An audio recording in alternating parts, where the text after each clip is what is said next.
है मसीह का प्यारा वचन, ये है वचन प्यारा।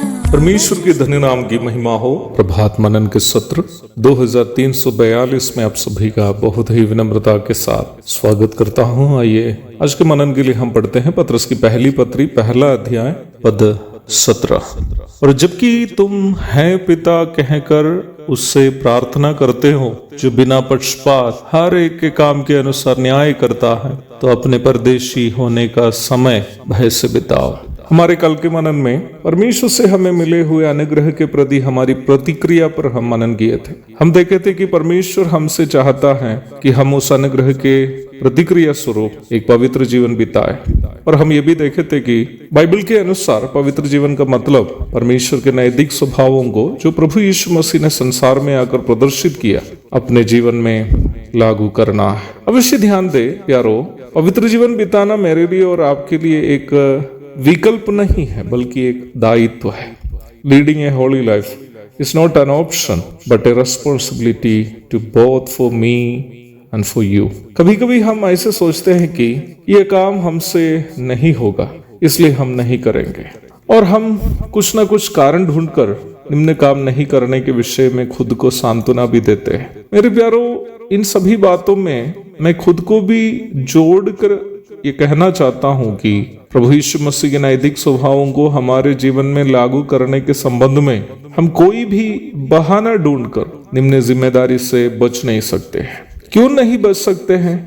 इस प्रश्न का जवाब है वो पद जो हम प्रारंभ में पढ़े हैं। पद में हम देखते हैं कि हम इसलिए पवित्र जीवन बिताना ही है क्योंकि हम विश्वासी जिस परमेश्वर से है पिता कहकर प्रार्थना करते हैं, वो बिना पक्षपात हर एक के काम के अनुसार न्याय करने वाला है। यह पद पढ़ते समय हमें ऐसा लग सकता है कि यह हमारे गलत कामों के लिए परमेश्वर से हमें जो सजा मिल सकती है उसकी ओर यह पद इशारा करती है, परंतु ऐसी सोच पूर्णतया सही नहीं है। यह परमेश्वर हमारे पापों के बदले हमें सजा देने के संबंध में नहीं बताया, बल्कि यदि हम विश्वासी यीशु मसीह के नैतिक स्वभावों को हमारे अपने जीवन में लागू करने की कोशिश नहीं करें तो होने वाले स्वाभाविक परिणाम के विषय में बताया है। आप स्कूल में न्यूटन के तीसरा नियम अथवा न्यूटन थर्ड लॉ के बारे में अध्ययन अवश्य किए होंगे।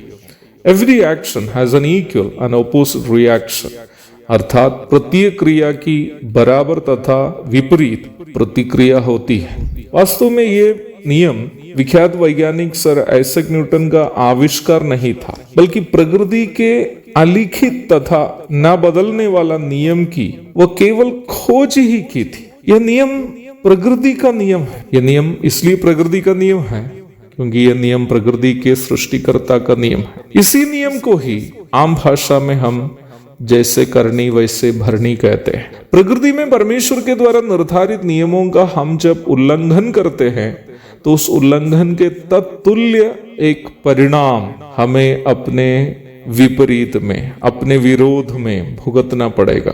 ऐसा भुगतना पड़ेगा जैसी हमारी क्रिया थी। इस प्रकार भुगतना पड़ना परमेश्वर से हमें मिलने वाली सजा से बढ़कर हमारे कर्म का परिणाम ही है। मान लीजिए कि हमारे घर के आंगन में एक अच्छा आम का पेड़ है। स्वाभाविक बात है कि इस कठिन गर्मी के समय में हम उस पेड़ के नीचे बैठने पर छाया मिलती है। मान लीजिए कि हमने अपनी कोई सुविधा के लिए निम्न पेड़ को काट दिया है, फिर गर्मी आने पर क्या हमें उस पेड़ से छाया मिलेगी? नहीं।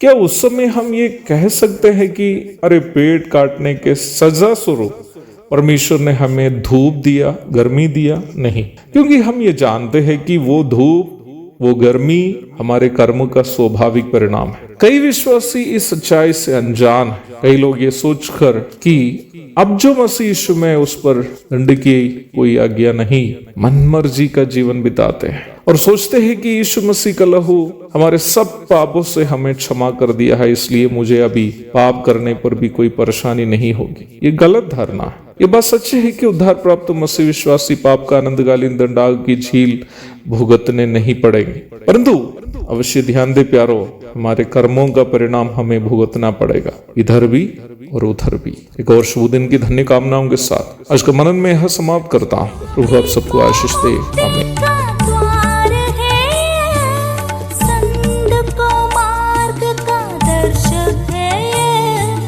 विश्वास जो करते हैं उसके लिए